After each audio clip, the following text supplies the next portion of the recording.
Poetry in motion, Sunday poetry in motion. Poetry in motion, Sunday poetry in motion. Poetry in motion, Sunday poetry in motion. Poetry in motion, Sunday poetry in motion. Hello once again and welcome to Poetry in Motion Sunday. I'm Craig Lewis and you're watching episode 18. Starting with my first poem of the day, this one is called Council Estate Report. He sat droning melodies from a freedom song as he plays a toy keyboard on the floor the burst pipe has been leaking on.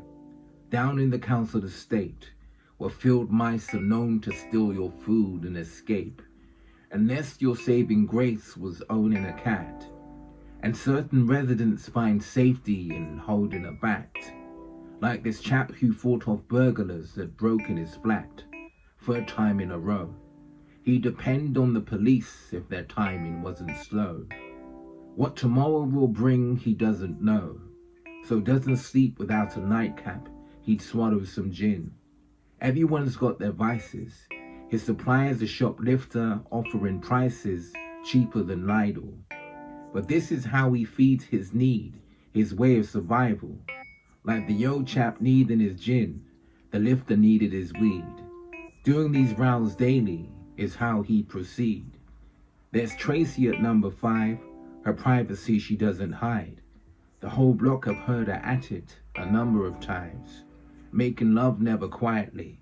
Despised by the old couple at number 7, 'cause Tracy loved variety. She almost had a baby from each race and society. And the second poem is called Never Be the Same Again. Does a grown man sob?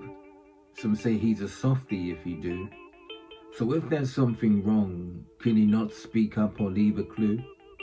If the melancholy from feeling blue is a thing only women are meant to pursue, and every man was perceived to have the strength of 2, then I guess the laws have been broken by a few. I myself have found me slipping from the rules you tie me to times 2, maybe times 100-fold, which may paint a disjointed picture like drops of summer snow captured by a Polaroid cam. My apologies to those annoyed by the soul of this man. Actually, my apologies decline. Acknowledge within the mind the very verdict. I'm a sandwich short for a picnic in terms of perfect. Luckily, my face reveals it when a plight has come to surface, like stains from red wine seeping through that blouse, or bruises on her skin when he's been beating on his spouse. And it's him they call the man of the house. It's him with a hierarchy like a king. Mr. Masculine sat with a beer, face often covered in a facade so you don't capture the tears, or the invisible rucksack that he wears. It's overloaded with stones, hence you may not see his struggle. And if he does not speak up, then out of nowhere, them tears will form a puddle. And then his world starts caving in, now mentally challenged, and will never be the same again. My third poem is called Love Don't Live There. She takes no tenning like a mother playing mum and dad, but would be rich if a pound she had each time she heard you've got nice melons, quoted by some lad, talking to her chest, like his eyes popped out its socket and landed on her breast. She's had requests on social media from guys with one intention. Her miscomprehension has led to situations she couldn't control, made choices not good for her soul, and they couldn't take no for an answer. A chancer that wears a heart on her sleeve. Most said sentence, the fact you're single makes it hard to believe. In return for her loyalty, it's scars she'd receive. The smile's a disguise, her eyes will tell you that her heart's not relieved. The more she trusts these guys with lusty eyes, the more they part the thighs and then depart with relief, never to return. But she's concerned her Romeo is really out there.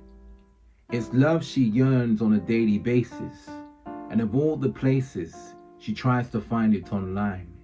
And though some about this notion could share a happy tale, like a dog when it wags its tail, the term "don't let your guards down" she didn't handle well.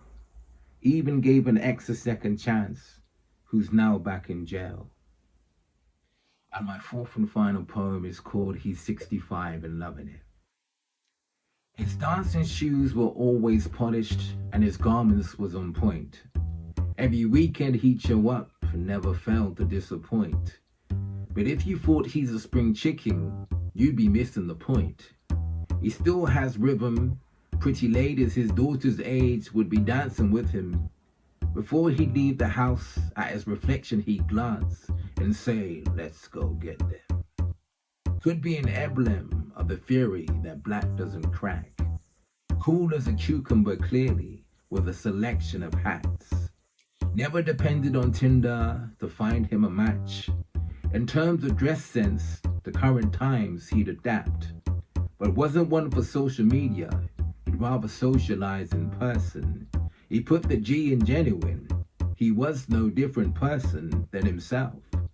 A people person, known to leave ignorance on its shelf.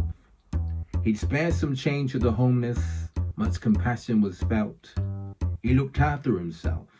If you crossed the line, you got dealt. Hence for him, admiration from the ladies was felt. You're as young as the girl you're with, that's why he's feeding himself. He's 65 and loving it. Said he's got at least another 5 years. That's on the clubbing tip.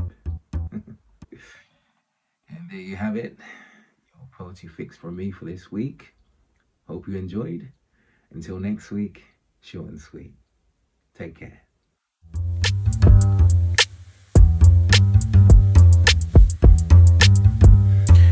Poetry in motion, Sunday poetry in motion.